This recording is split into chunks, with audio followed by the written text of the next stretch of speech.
आप जानते हैं कि सफलता में सोचने का तरीका, the power of the mastermind, सबसे महत्वपूर्ण है।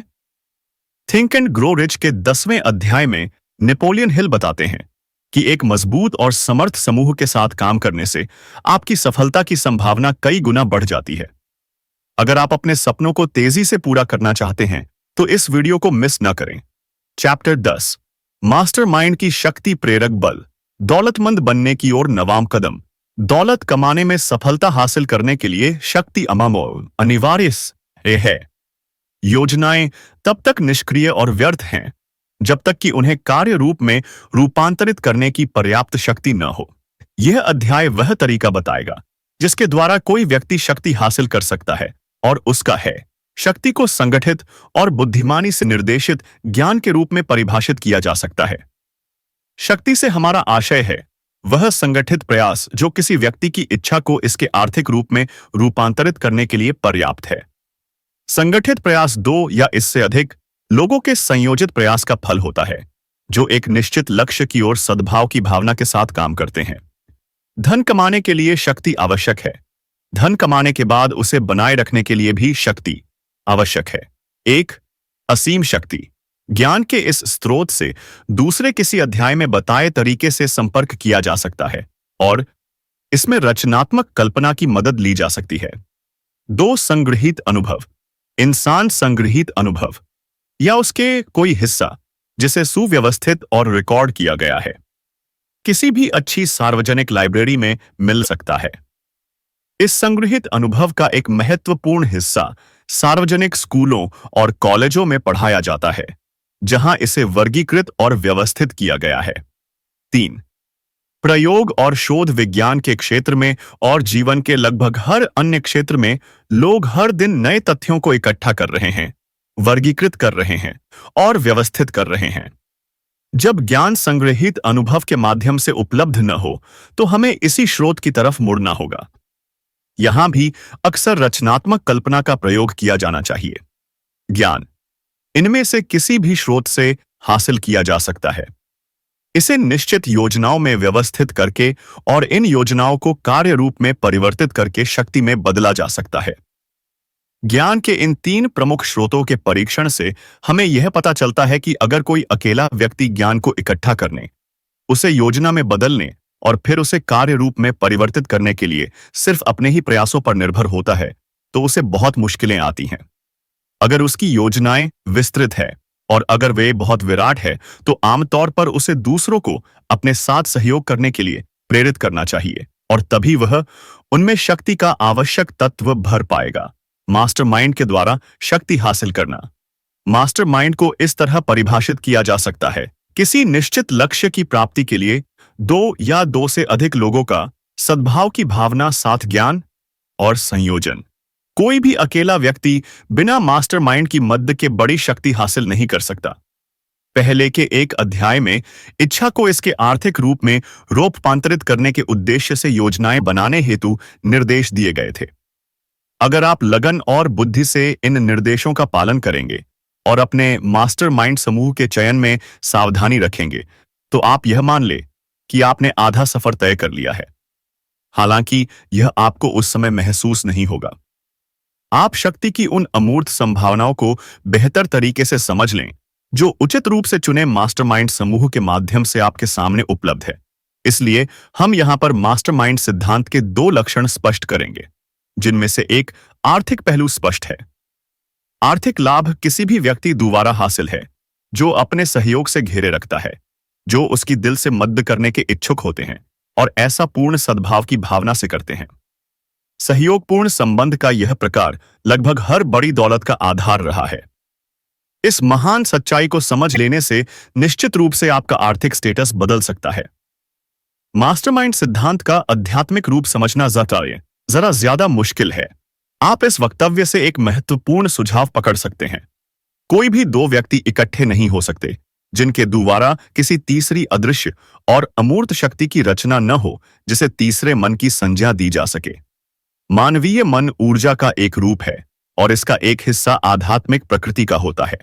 जब 2 लोगों के मन सद्भाव से संयोजित होते हैं तो दोनों की ऊर्जा के आध्यात्मिक यूनिट एक सामंजस्य स्थापित कर लेते हैं। जो मास्टरमाइंड के आध्यात्मिक रूप का निर्माण। मास्टरमाइंड सिद्धांत या इसके आर्थिक स्वरूप की तरफ मेरा ध्यान 50 साल पहले एंड्रू कार्नेगी ने खींच था। इस सिद्धांत की खोज मेरे जीवन के काम के विकल्प चुनने के लिए जिम्मेदार थी। कार्नेगी का मास्टरमाइंड समूह लगभग 50 लोगों के स्टाफ से मिलकर बना था, जिसे उन्होंने इकट्ठा किया था और उनका निश्चित लक्ष्य स्टील बनाना और उसे बेचना था। उन्होंने अपनी पूरी दौलत का श्रेय उस शक्ति को दिया जो उन्होंने अपने मास्टरमाइंड द्वारा हासिल की थी।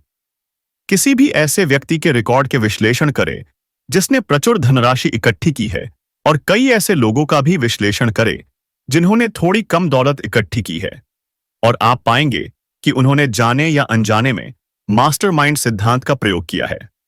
किसी भी अन्य सिद्धांत के द्वारा महान शक्ति हासिल नहीं की जा सकती। इंसान के मन की तुलना एक बिजली की बैटरी से की जा सकती है। यह एक सुपरिचित तथ्य है कि बिजली की बैटरियों का समूह एक अकेली बैटरी की तुलना में नासूस में अधिक ऊर्जा प्रदान करता है। यह भी एक सुपरिचित तथ्य है कि एक अकेली बैटरी उसी अनुपात में ऊर्जा प्रदान करेगी जितनी कि इसके सेलों की संख्या और क्षमता होगी। मन भी इसी तरीके से काम करता है। यही कारण है कि कई मन अन्य मनों की तुलना में अधिक प्रभावी होते हैं, और इससे हम महत्वपूर्ण तथ्य पर आते हैं। सामंजस्य के भाव द्वारा मन का संयोजित समूह एक अकेले मन से अधिक विचार, ऊर्जा तरह बिजली की बैटरियों का समूह एक अकेली बैटरी की तुलना में अधिक ऊर्जा प्रदान करेगा। इस तुलना से यह तत्काल स्पष्ट हो जाता है कि मास्टरमाइंड सिद्धांत में शक्ति का वह रहस्य है जिसके द्वारा उन व्यक्तियों को शक्ति प्राप्त होती है जो दूसरे लोगों के मस्तिष्क द्वारा खुद को घेरे रहते हैं। इससे एक और विचार मिलता है जो हमें मास्टरमाइंड सिद्धांत के आध्यात्मिक स्वरूप की समझ के और अधिक करीब ले जाएगा। जब व्यक्तिगत मन का समूह सामंजस्य की भावना से संयोजित होता है और काम करता है, तो इस गठबंधन से बढ़ी हुई ऊर्जा मिलती है जो उस समूह के हर व्यक्तिगत मन के लिए उपलब्ध होती है। यह एक सुपरिचित तथ्य है कि हेनरी फोर्ड ने अपना बिजनेस करियर गरीबी, अशिक्षा और अज्ञान की बधाई बाधाओं के बीच शुरू किया। यह भी एक उतना ही सुपरिचित तथ्य है कि 10 साल के कम समय में फोर्ड ने इन तीनों बढ़ावों को पार कर लिया और 25 सालों में अपने आप को अमेरिका के सबसे अमीर व्यक्तियों में से एक बना लिया। इस तथ्य के साथ यह अतिरिक्त ज्ञान भी जोड़ दे कि फोर्ड के सबसे तेज कदम उस समय नजर आए जब वे थॉमस अलावा एडिसन के व्यक्तिगत मित्र बन गए, और आप यह समझना प्रारंभ कर देंगे कि एक मन का दूसरे पर प्रभाव क्या हासिल कर सकता है। एक कदम आगे जाएं और इस तथ्य पर विचार करें कि फोर्ड की सबसे महत्वपूर्ण उपलब्धियां उस समय से शुरू हुई जब उनका परिचय हार्वे फायरस्टोन, जॉन बरोज और लूथर बर्बैंक, जिसमें से हर एक में महान मन क्षमता थी, से हुआ। और आपको इस बात का अधिक प्रमाण मिल जाएगा कि शक्ति मन के मैत्रीपूर्ण गठबंधन से मिलती है। इंसान उन लोगों की प्रकृति और आदतें तथा विचार की शक्ति लेता है जिनके साथ वह सहानुभूति और सामंजस्य की भावना के साथ उठता बैठता है। एडिसन, बर्बैंक, बरोज और फायरस्टोन के साथ अपने संबंध के द्वारा फोर्ड ने अपनी खुद के मनःशक्ति में इन 4 लोगों की बुद्धि, ज्ञान, अनुभव और आध्यात्मिक शक्तियां भी जोड़ ली। यही नहीं, उन्होंने मास्टरमाइंड सिद्धांत का प्रयोग भी किया, जिसका तरीका इस पुस्तक में बताया जा रहा है। यह सिद्धांत आपके लिए उपलब्ध है। राष्ट्रपति फ्रैंकलिन रोosevelt सर्वश्रेष्ठ दिमाग वाले लोगों को वॉशिंगटन मास्टरमाइंड समूह बनाने के लिए लेकर आए। उन्होंने इस समूह का नाम भरोसेमंद दिमाग रखा। द्वितीय विश्व युद्ध के बाद और दौरान इस समूह को विचार शक्ति के नाम से भी जाना जाने लगा, और किसी भी विकट समस्या का हल निकालने के लिए ये लोग तुरंत बुलाए जाते थे। हमने पहले भी महात्मा गांधी का जिक्र किया हुआ है। शायद अधिकतर लोग जिन्होंने उस विलक्षण छोटे व्यक्ति के बारे में सुना है, उन्होंने बस इतना ही सुना होगा कि वह व्यक्ति जिसने बिना कोई फॉर्मल कपड़े पहने ही अंग्रेजों को परास्त कर दिया। वास्तविकता में गांधी जी कोई विलक्षण व्यक्ति नहीं थे, बल्कि वे अपने काल के सबसे अधिक शक्तिशाली व्यक्ति थे। उनके अनुयायियों की संख्या ही इतनी अधिक थी। यह कहना अतिशयोक्ति नहीं होगी कि वह अब तक जन्म लेने वाले सबसे अधिक शक्तिशाली व्यक्ति थी। हम उस तरीके का अध्ययन करें जिसके द्वारा उन्होंने अपनी विराट शक्ति हासिल की। इसे कुछ ही शब्दों में व्यक्त किया जा सकता है। उन्हें शक्ति इस बात से मिली कि उन्होंने 20 करोड़ लोगों को तन और मन से सामंजस्य की भावना से एक निश्चित लक्ष्य के लिए संयोजित किया। संक्षेप में, गांधी जी ने एक चमत्कार कर दिया, क्योंकि 20 करोड़ लोगों को किसी बात के लिए मजबूर करने के बजाय सामंजस्य की भावना के साथ सहयोग करने के लिए प्रेरित करना एक चमत्कार ही कहा जाएगा। अगर आपको इसके चमत्कार होने में संदेह है, तो आप दो लोगों को सामंजस्य की भावना के साथ सहयोग करने के लिए प्रेरित करके देखें, चाहे इसकी अवधि कितनी भी लंबी हो। हर व्यापारी जानता है कि कर्मचारियों से सामंजस्य और सद्भाव से काम करवाना कितना मुश्किल होता है। शक्ति किन स्रोतों से हासिल की जा सकती है? इस सूची में आपने देखा है कि सबसे ऊपर असीम शक्ति आती है। जब दो या दो से अधिक लोग सद्भाव की भावना से संयोजित होते हैं और किसी निश्चित लक्ष्य की ओर कार्य करते हैं, तो वे इस गठबंधन द्वारा खुद को ऐसी स्थिति में ले आते हैं जहां वे असीम शक्ति के शाश्वत स्टोर हाउस से सीधे शक्ति हासिल कर सके। यह शक्ति के सभी स्रोतों में महानतम स्रोत है। यह वह स्रोत है जिसकी तरफ जीनियस और हर महान लीडर मुड़ता है, चाहे वह इस तथ्य से परिचित हो या न हो। दो अन्य प्रमुख स्रोत जिनसे वह ज्ञान हासिल किया जा सकता है, जो शक्ति के हासिल करने के लिए आवश्यक है, उतने विश्वसनीय है जितनी कि इंसान की 5 ज्ञानेंद्रियां। इंद्रियां हमेशा विश्वसनीय नहीं होती। आगामी अध्यायों में वे तरीके विस्तार से बताए जाएंगे जिनके द्वारा असीम शक्ति से सबसे अधिक तीव्रता से संपर्क किया जा सकता है। यह धर्म पर कोई कोर्स नहीं है। इस पुस्तक में वर्णित किसी भी मूलभूत सिद्धांत का विश्लेषण इस तरह नहीं किया जाना चाहिए जैसे यह प्रत्यक्ष या अप्रत्यक्ष रूप से किसी इंसान की धार्मिक आदतों में हस्तक्षेप करने का इरादा रखता हो। इस पुस्तक का एक ही उद्देश्य है, और वह उद्देश्य है पाठक को यह निर्देश देना कि वह धन की अपनी इच्छा के निश्चित लक्ष्य को किस तरह इसके आर्थिक रूप में रूपांतरित करे। पढ़े, सोचे, और जब आप पढ़ें तो उस पर चिंतन करें। जल्द ही पूरा विषय आपके सामने खुल जाएगा और आप इसे सही पहलू से देख सकेंगे। यहां आप अकेले अध्यायों को विस्तृत विवरण देख रहे हैं। धन शर्मीला और संकोची है। इसे उसी तरह मनाना पड़ता है और इसका दिल जीतना पड़ता है जिस तरह से कोई दृढ़ संकल्प वाला प्रेमी अपनी पसंद की लड़की का पीछा करता है। और मजेदार संयोग यह है कि धन का पीछा करने में जिस शक्ति का प्रयोग होता है, उसी से मिलती जुलती शक्ति का प्रयोग किसी लड़की का पीछा करने में किया जाता है। धन की तलाश में इस शक्ति सफलतापूर्वक प्रयोग तब होता है जब इसे विश्वास के साथ मिलाया जाए। इसे चाहत के साथ मिलाना चाहिए। इसे लगन के साथ मिलना चाहिए।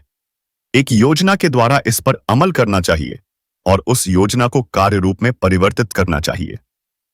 अपना मास्टरमाइंड समूह बनाने वाला सबसे बेहतरीन उदाहरण इंटेल कॉर्पोरेशन के सीईओ एंड्रू ग्रोव हैं।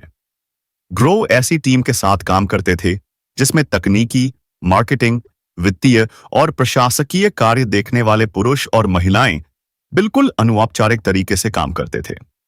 सबसे खास बात, कोई निजी ऑफिस नहीं थे, न ही पार्किंग के लिए जगह, और अधिकारियों को कोई विशेषाधिकार भी नहीं थे। कर्मचारियों को यह उदार विकल्प दिया गया था कि अगर कंपनी फायदे में होती है और स्टॉक उठता है तो वे उसमें पूंजी लगा सकते हैं। यह टीम आपको कैजुअल दिख सकती है, पर ग्रो की जरूरतें बड़ी सख्त हुआ करती थीं। जब 1976 में इंटेल संकट के दौर से गुजर रही थी, तो टीम ने खुद की इच्छा से अधिक प्रयास किया, कई घंटों अधिक काम किया और अपनी समस्याओं का हल निकालने के लिए भरसक कोशिश की।